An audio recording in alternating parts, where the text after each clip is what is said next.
La dernière supernova, un roman de Éric Simon. 26 septembre 2028. L'écran surplombant l'estrade de l'amphi montrait le logo de l'Unimi sur toute sa hauteur. On y voyait le symbole de ce lieu unique qui avait récemment fêté son centenaire. Minerve, casquée et armée d'une branche d'olivier, telle la connaissance éclairant les dignes de sa lampe à huile. L'université milanaise était toujours la première université italienne dans tous les classements. Le nom latin épousait la rotondité du sceau, Universitas Studiorum Mediolanensis, et donnait une certaine solennité au logo. Laura était prête à prendre la parole dans ce petit amphithéâtre feutré qui s'était très vite rempli. Les membres du jury étaient tous là, assis à côté de Christina, derrière la longue table qu'on installait face à l'estrade pour les soutenances. Elle pressa le bouton de la télécommande et Minerve laissa place à une image de Bételgeuse telle qu'elle avait été imagée 10 ans plus tôt par un fameux réseau de radiotélescopes installé au Chili. L'image surmontait le titre de sa thèse qu'elle avait écrit en grands caractères gras. De Bételgeuse à SN 2024 JG, phénoménologie des neutrinos expliquée par les événements détectés dans Ice Cube 2. Laura parlait avec un ton posé, très calme. Sa présentation était limpide. Elle développait les principaux résultats qu'elle avait obtenus durant ces 4 années intenses qui avaient débuté sur les chapeaux de roue. Elle savait qu'elle serait docteur dans moins d'1 heure maintenant. Elle profitait de l'instant comme Christina l'avait invitée à le faire. Après tout, on ne soutenait qu'une thèse dans sa vie. Hooper était arrivé au moment où Laura faisait disparaître la page montrant le titre de sa thèse. Il avait roulé le plus vite possible après avoir perdu un temps fou coincé derrière une file de poids lourds avant le passage de la frontière franco-italienne. Il avait reconnu tout de suite le port altier de Christina qui avait attaché ses cheveux d'une manière très élégante, laissant voir des boucles d'oreilles dorées. Laura, elle, portait une robe bleu marine qui montrait clairement qu'elle était parvenue à déjouer la malédiction des doctorants milanais. Elle s'était maquillée très sobrement, uniquement pour mettre en valeur son regard. Les auditeurs n'avaient d'yeux que pour elle, et pour les graphiques qu'elle commentait à l'aide de son laser. La soutenance était en italien. Hooper ne pouvait pas suivre les détails, mais les illustrations, graphiques et autres tableaux que Laura faisait apparaître les uns après les autres lui suffisaient pour comprendre la progression de l'analyse colossale des données qu'avait effectuée Laura avec l'aide de sa directrice de thèse. Tom Hooper suivit très attentivement le passage où l'impétrante présentait les implications du vent de pulsar, dont elle avait mis en évidence l'existence grâce aux neutrinos détectés en Antarctique. Elle conclut sur le fait que cette bouffée de particules durerait probablement plusieurs années et que son étude détaillée apporterait de nombreuses connaissances supplémentaires sur le phénomène d'effondrement de cœur des étoiles massives. Sur l'ultime page de sa présentation, où elle remerciait plusieurs personnes, Laura avait mis une photo de la constellation d'Orion telle qu'on la voyait maintenant, la nouvelle constellation d'Orion, qui n'avait plus Bételgeuse et pas encore de nébuleuse de résidus.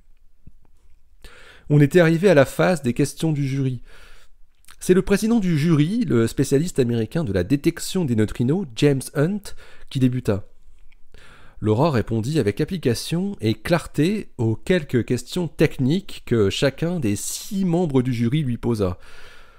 La dernière à prendre la parole était la directrice de thèse, Christina Voldoni.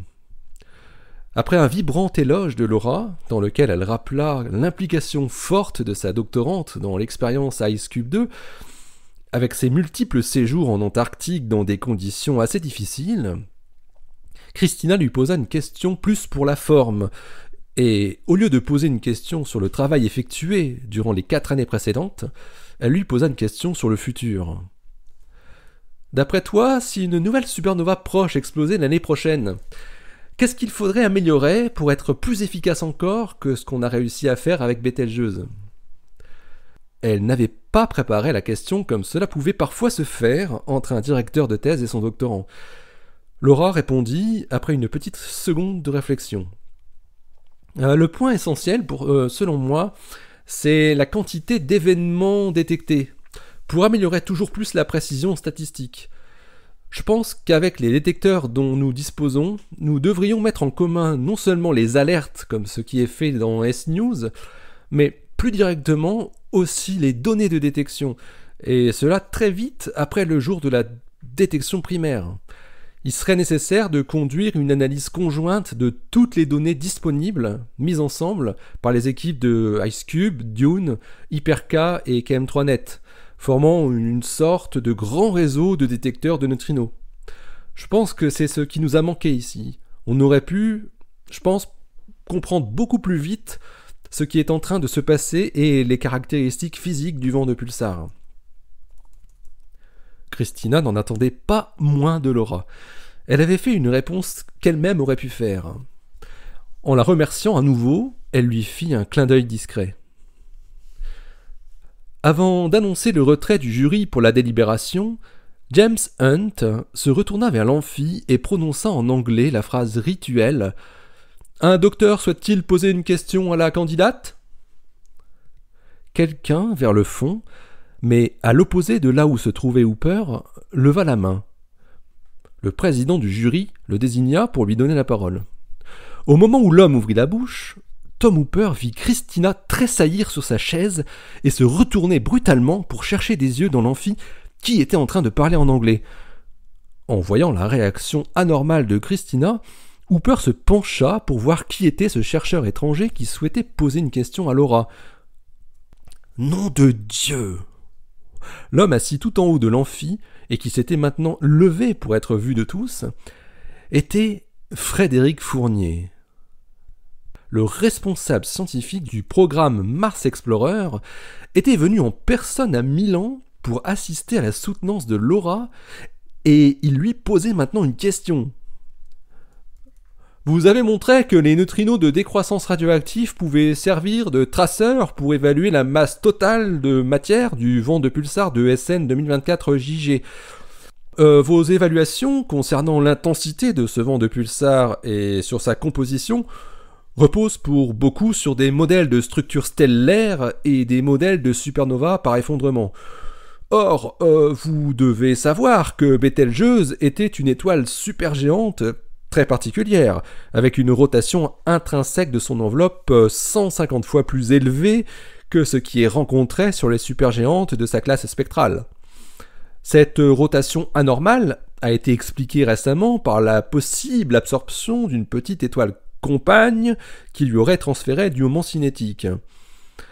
Il est ainsi très probable que l'enveloppe éjectée soit distribuée de manière très asymétrique.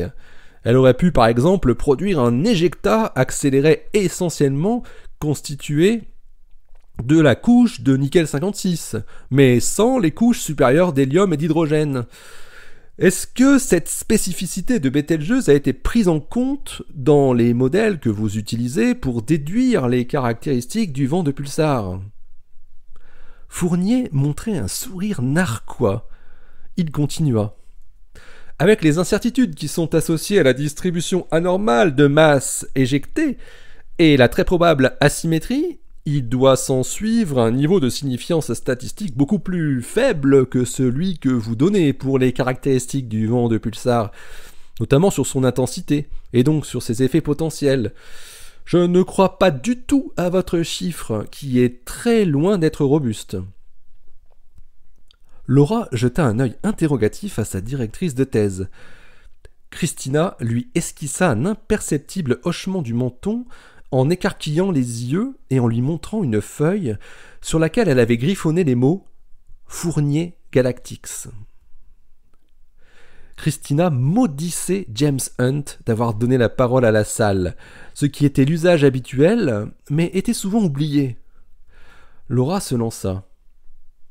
Le niveau de confiance à 2,24 sigma que nous calculons au sujet de la composition et de la quantification du flux de rayons cosmiques prend bien sûr en compte toutes les incertitudes, y compris celle du modèle de supernova.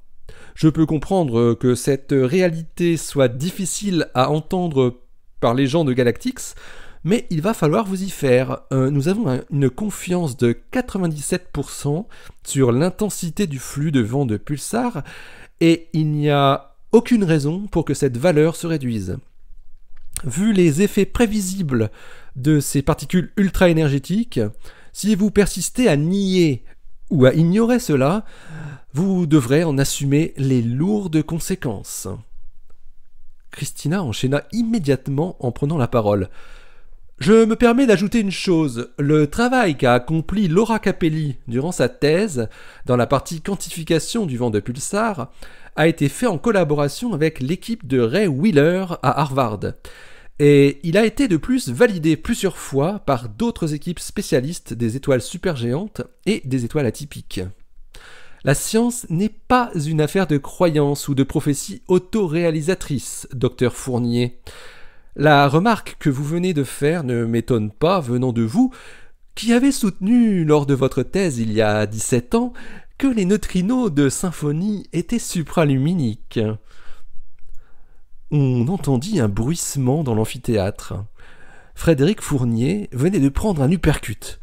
Il dodelinait de la tête en essayant de garder un sourire digne, tandis que Christina se retournait vers les autres membres du jury, comme pour signer la fin de la séance de questions. Le jury se retira dans la petite salle attenante alors que les doctorants de l'Institut étaient descendus du milieu de l'amphi pour aller féliciter Laura. Hooper surveillait Fournier en évitant de trop se montrer, même s'il n'y avait aucune raison pour que le sbire de Scum le reconnaisse. L'amphi bruissait de bavardages des uns et des autres dans l'attente du retour du jury. Fournier restait impassible. Il était visiblement venu seul. Ce type avait essayé de déstabiliser Laura en cherchant à instiller un doute sur la valeur de la probabilité calculée concernant l'effet du vent de pulsar sur ses astronautes. Mais Laura s'était très bien défendue, et la réplique finale de Christina avait eu un effet dévastateur. Tom se demandait finalement pour quelle raison Fournier était venu assister à cette soutenance. Ça ne devait pas être que pour tenter de dénigrer les travaux de Laura et Christina. Ça pouvait aussi être lié à la mise à l'écart de Craig March. Le jury revint au bout de 15 minutes. James Hunt félicita chaleureusement Laura pour son travail et lui décerna officiellement le titre de docteur de l'Université de Milan avec les félicitations du jury. Laura entendit à peine les applaudissements nourris de l'amphithéâtre lorsqu'elle remercia un à un ses pairs qui l'avaient jugée habilitée à poursuivre dans cette carrière. Hooper jeta un œil vers Fournier, mais ce dernier avait disparu. Laura avait organisé un superbe pot de thèse, avec une multitude de petits gâteaux plus sympathiques les uns que les autres. On comprenait assez vite qu'elle était plus portée sur le sucré que sur le salé. Il y avait du champagne, alors tout allait bien. Hooper avait félicité Laura, qui ne semblait même pas étonnée de le voir. Elle paraissait surtout sur son petit nuage, probablement incrédule de savoir qu'elle venait d'en finir avec sa thèse, et qu'on l'appellerait désormais docteur Capelli pour le restant de ses jours. Hooper croisa enfin le regard de Christina, qui avait été constamment prise à partie depuis que tout le jury était entré dans la petite salle voûtée où le pot avait été installé. Elle se dirigea vers lui rapidement. « Alors toi aussi t'es venu. Merci Tom. T'as suivi toute la soutenance? T'as vu que Fournier était là? Et la question qu'il a posée? » Oui, j'ai surtout entendu la réponse cinglante que tu lui as faite. Tu n'y es pas allé de main morte. Oh, il n'a eu que ce qu'il méritait, hein. Non mais tu te rends compte? Il est venu à la soutenance uniquement pour dénigrer notre travail, et le travail de Laura surtout. Christina but une gorgée de sa coupe de champagne. Oui, mais il n'est peut-être pas venu que pour ça, reprit Hooper. J'ai reçu une mauvaise nouvelle il y a 2 jours en provenance de nos amis volants, tu sais. Qu'est-ce qui se passe? Demanda Christina. Craig March a été mis à l'écart des autres par Fournier. Erin pense qu'ils savent que c'était toi à Hoboken. Ils ont dû enquêter. Mais bon, la bonne nouvelle, c'est qu'ils ont rallié 16 astronautes sur les 20 premiers, et ils ont tout organisé pour le jour J. Christina tourna soudain les yeux au-dessus de l'épaule gauche de Tom avec un air contrit. Hooper reconnut la voix de Frédéric Fournier.